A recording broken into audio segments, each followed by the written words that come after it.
Are you suffering right now? If I were to ask this question, well, to most people in the world, most likely the answer will be yes. But wouldn't it be funny if you actually heard that, technically speaking, you, who you truly are, cannot simply suffer? And suffering is just a state of mind. Well, most likely you have heard this before, but probably people haven't explained to you why.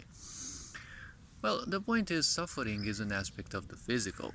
Not necessarily the physical realm, but suffering is an aspect of the physical in a way.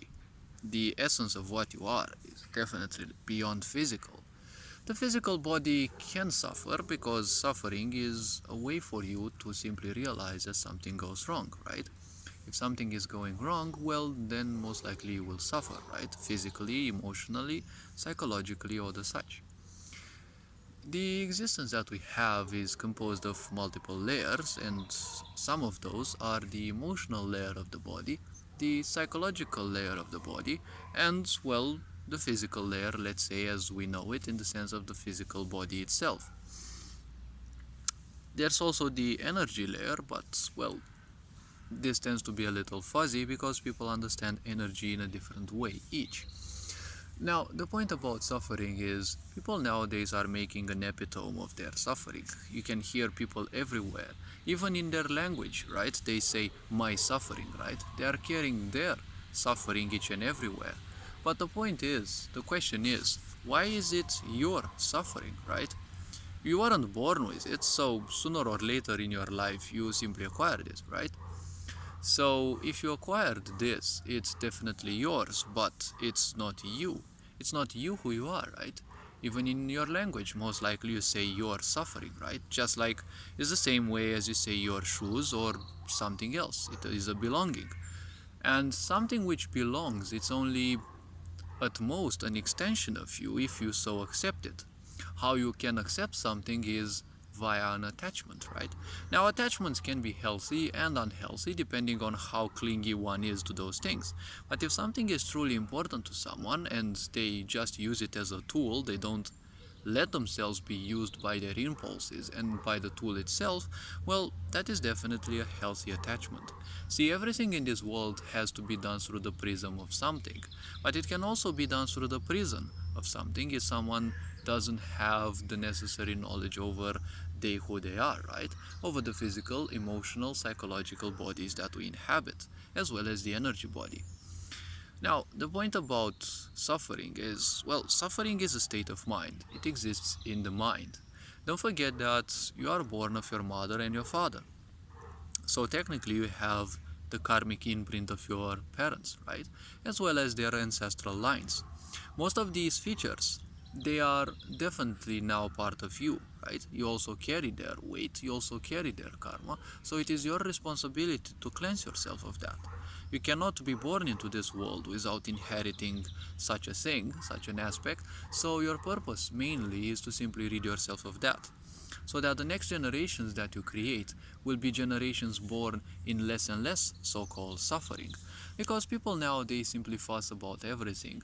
They want something, but, well, wanting means acknowledging you don't have it, and they fuss that they don't have it, right? But they wouldn't do anything to improve their life, right? As long as people stagnate, suffering is just gonna be there, because ultimately it is a way to remind you that life is all about evolution, right? But people are just stuck in meaning, and meaning is a sort of suffering, because when you embrace meaning, it means that you will support a certain idea.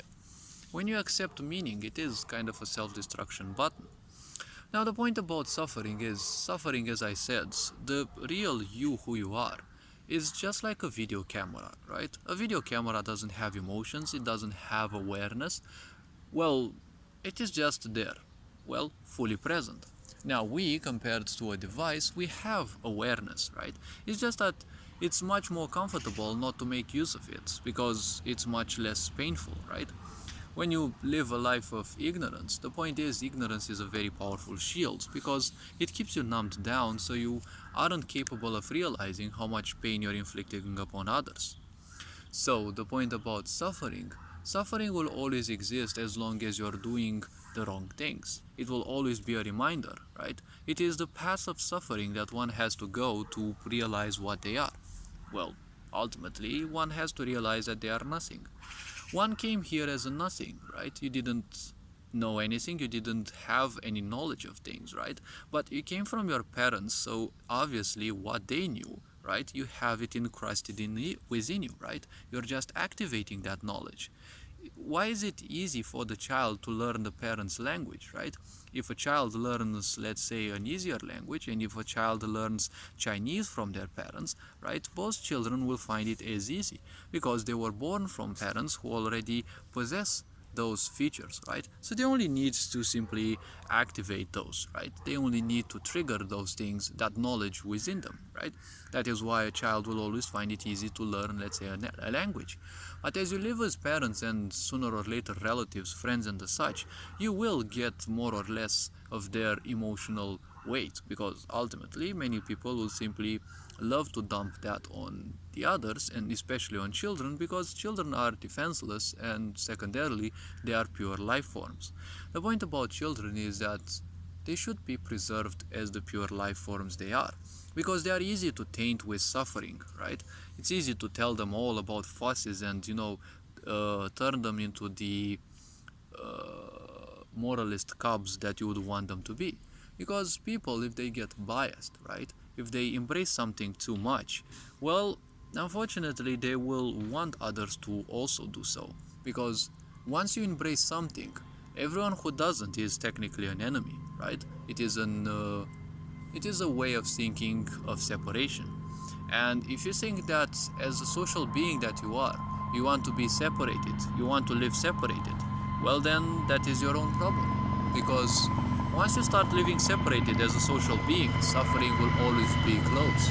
As I said in a previous video, the point about suffering is that, well, it is your guide. It is your guide to realizing who and what you are. So suffering is just a state of mind. You become too entrenched in it, right? People nowadays pay so much attention to suffering and they kind of miss this whole point of living, right? They miss this point of life because they think that life is all about suffering. Life is not following blindly what other people do. If other people prefer to suffer, who are you to embrace that as well, right? Even if people will use gaslighting, right, or all sorts of things to make you feel bad because you're different, the point is they are suffering, right? They choose to be bricks in a wall, and the point is if you are the same with others, that will always be a suffering, right? Everyone was born unique, and if you want to be just like others, you will always suffer, right? Because it's not the way for you. When the way is not for you towards something, obviously there will be suffering to pull you away from there. There is a limit to how much a certain being can suffer, right? And, well, if this limit is breached, well, people will simply start saying that, well, they're sick of being sick, right? So in this sick society, just learn that atoning yourself to other people's sufferings is not a way to go, right? If you simply understand that knowing more about yourself and who you truly are, not what you think you are, right?